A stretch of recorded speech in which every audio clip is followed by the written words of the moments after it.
game like that where you're down 2-0, but you're doing all these different things, and you're going to run four unanswered goals. Like, how do you sum up a game like that where it seemed like it, in some ways, was a game of extremes, and though you were able to have consistent moments? We just stayed with it. We really.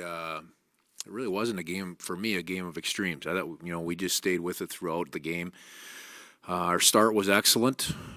Second period, I really liked our first 10 minutes. We made a couple mistakes.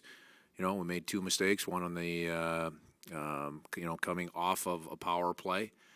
We just got two guys got tangled up. We made a mistake there, and we made a mistake on the PK. In reality, on the PK, we didn't get it clear, and we had two sticks at the scene of the crime, and they won that puck battle. So it wasn't really much more than that. We didn't regain a ton of momentum in the second period, but we got going in the third.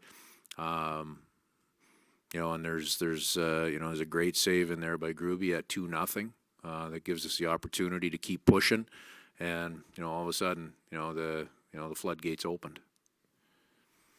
When you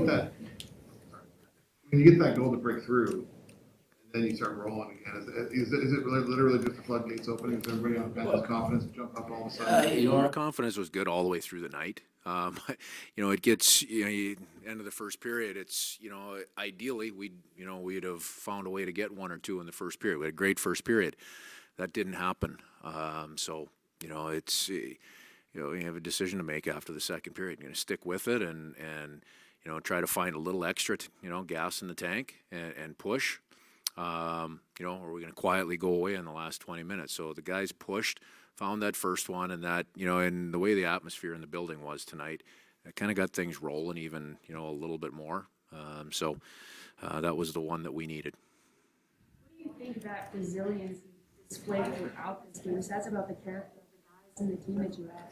These guys have shown that throughout the year. Like we've had some tough moments, but for the most part, the group has come back the next day and pushed. So I look at this hockey game tonight, and it's the start we wanted. We put 15 plus pucks on net in the first period. Had 7 real good scoring chances. Lars drops the gloves. We got ourselves in a hole, yet we were able to flip it and push back the other direction. So those are all great things. What it says about the guys is, they just stuck together and made the decision to keep pushing. Dave, another example that hockey players are not like the rest of us. Gianni Gourde gets a puck in the face. He's all marked up. He doesn't say, okay, that's it, I'm done, which most of the rest of us would do. He comes back, he scores twice. Yeah. You may think that's spectacular, but if you hang around Gordo every day, you would just think it's another day. It's what he does. He's a competitor.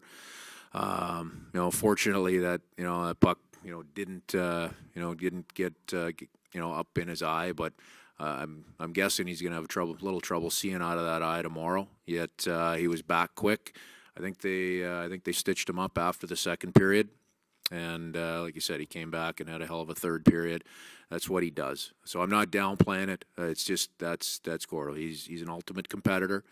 If anybody thinks he's going to take his foot off the gas in the last 20 games here as we come out of the trade deadline, they're dead wrong. There's just nothing in his DNA that would allow that. Montreal opened with a win. For the start of your game, you were sitting in last place. Like, were you guys aware that with a loss tonight, you would have been outright last place, or do you have that conversation? Do you look at this game? No, we don't have that conversation. Dave, you got to feel good about Jaden getting his second goal since he's been back, and also really looks like Coolman played really well for you tonight on his part. Yeah, Cooley came in and really was sharp, and he was hard on pucks, played with good pace, played his role very, very well. Schwartz, he had a ton of scoring chances tonight. I don't know what he had at the end of the night. I'm guessing he had 4 or 5 good scoring chances, so it was nice to see him be able to finish off that stretch play. To tie the game. We've seen it over time here, over 60-some games when he's in, whatever line he's on. He's a driver for that line in terms of especially puck possession, down low in the zone. Now, tonight he got one off a stretch play and made a heck of a play to get body position, get to the net, and find the tying goal. So it was nice. He's worked hard for that. Dave, you've talked a bunch about saves at the right times this season. You did mention Grubauer's save in the third period there, but I mean, looking back at that game, how huge is that save? Well, that's the one that gives us an opportunity. If it goes to 3-0, we don't have an opportunity to dig out of that one. So that was a huge save at the right time of the game for our team. And it doesn't always work out that way where you're able to come back and make good on it, but we did tonight. So that's for me that's a big point of the game, and good on everybody else to stay with it and find a way to to make it count. And on Schwartz's goal, Vince Dunn hit him with a pass off the glass. That was 150. I mean, is that the way you draw that up? I mean, is that something that he's looking for there, or is that just a? Well, we've one of the things we're talking about, trying to push the pace a little bit. But at the end of the day, that's a great play by two guys. Schwartz reading that play and getting out there, and then Dunner to find him. It's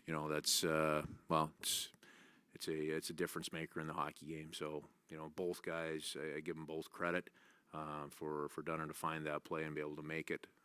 Really, sets up Schwartz to go in and do what he's good at doing. Good. All right. Thanks, Dave. Thank you.